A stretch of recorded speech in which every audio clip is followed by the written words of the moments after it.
लंबी कद और डबल लंग चेहरे वाले चाचा रामशरण के लाख विरोध के बावजूद आशु का विवाह वहीं हुआ। उन्होंने तो बहुत पहले ही ऐलान कर दिया था कि लड़की बड़ी बेहया है। हेलो दोस्तों, स्वागत है आप सभी का हमारे चैनल में।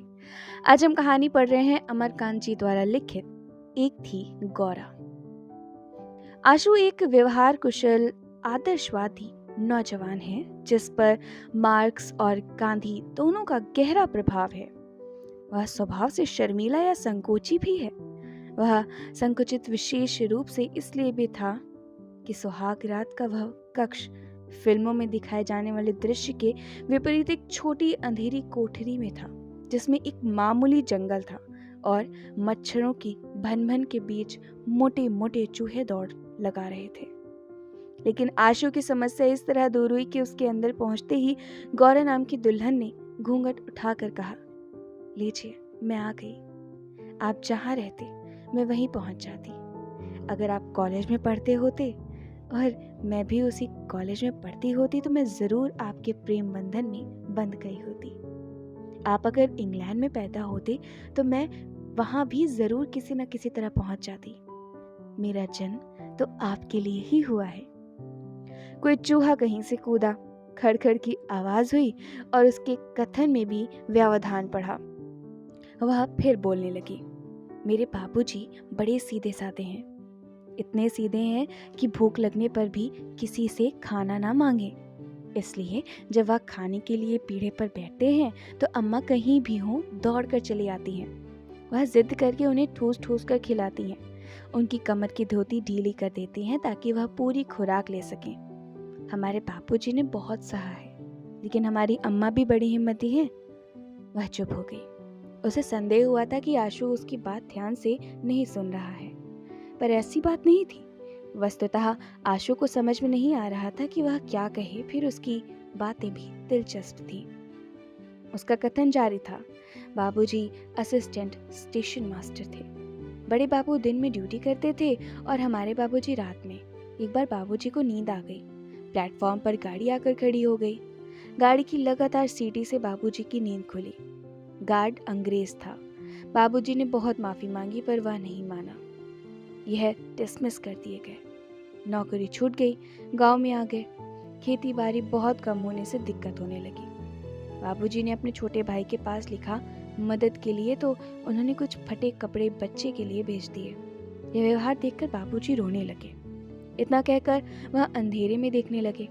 आशु भी उसे आंखें फाड़ कर देख रहा था।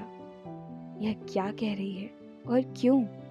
कह दुख कष्ट बयान करने का मौका है। न शर्म और संकोच, लगातार बोले जा रही है। उसने आगे कहना शुरू किया, लेकिन मैंने बताया था ना, मेरी माँ बड़ी हिम्मती थी। एक दिन वह भैया लोगों को लेकर सबसे बड़े अफसर के यहाँ पहुँच गई। भैया लोग छोटे थे। वह उस समय गई जब अफसर की अंग्रेज औरत बाहर बरामदे में बैठी थी। अम्मा का विश्वास था कि औरत ही औरत का दर्द समझ सकती है। अफसर की औरत मना करती रही। कुत्ते भी दौड़ाए पर अम्मा नहीं मानी और दुखड़ा सुनाया। अंग्रेज अफसर की पत्नी ने ध्यान से सुना।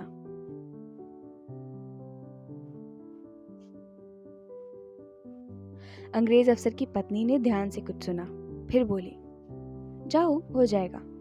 अम्मा गांव चली आई। कुछ दिन बाद बाबूजी को नौकरी पर बहाल होने का तार भी मिल गया। तार मिलते ही बाबूजी नौकरी ज्वाइन करने के लिए चल पड़े। पानी पीट रहा था पर वह नहीं माने। बारिश में भीगते ही स्टेशन के लिए चल पड़े। उनकी रुहेलखंड रेलवे में नियुक्ति हो गई। बनबसा, बरेली, हल्द्वानी, काठगोदाम, लाल कुआं। हम लोग कई बार पहाड़ों पर पैदल ही चढ़ गए थे। भीमताल की चढ़ाई, राजा छींद की कोठी, उधर के स्टेशन क्वार्टरों की ऊंची ऊंची दीवारें, शेर, बाघ, जंगली जानवरों का हमेशा खतरा रहता है। एक बार हम लोग जाड़े में आग ताप रहे थे तो एक बाघ ने हमला किया, लेकिन आग की वजह से हम लोग बाल बाल बच गए। वह इस पार से उस पार कूदकर भाग गया। वह रुककर आशु को देखने लगी, फिर बोली, मैं तभी से बोले जा रही हूँ, आप भी कुछ कहिए। आशु सकपका गया, फिर धीमे से संकोच पूर्वक बोला, मेरे पास कहने को कुछ खास नहीं है।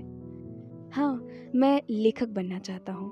मैं लोगों के दुख दर्द की कहानी लिखना चाहता हूँ, लेकिन मेरे अंदर आत्मविश्वास की कमी है। पता नहीं मैं लिख पाऊंगा कि नहीं। क्यों नहीं लिख पाएंगे? ज़रूर लिखेंगे। मेरी वजह से आपके काम में कोई रुकावट ना होगी। मुझसे जो भी मदद हो सकेगी मैं ज़रूर दूंगी। आप निश्चिंत रहिए। मेरे भैया ने कहा है कि तुम्हें अपने पति की हर मदद करनी होगी, जिससे वह अपने रास्ते पर आगे बढ़ सके। मुझे अपने लिए कुछ नहीं चाहिए। आप जो खिलाएंगे और जो पहनाएंगे वह मेरे लिए स्वादिष्ट और मूल्यवान होगा। आप बेफिक्र होकर लिखिए, पढ़िए, आपको निरंतर मेरा सहयोग प्राप्त होगा। उसकी आंखें भारी हो रही थी और अचानक वह नींद के आगोश में चली गई। आशु कुछ देर तक उसके मुखमंडल को देखता रहा। वह सोचने लगा कि गौरा नाम की इस लड़की के साथ उसका जीवन कैसा बीतेगा, लेकिन लाख कोशिश करने पर भी वह सोच नहीं पाया। वह अंधेरे में देखने लगा।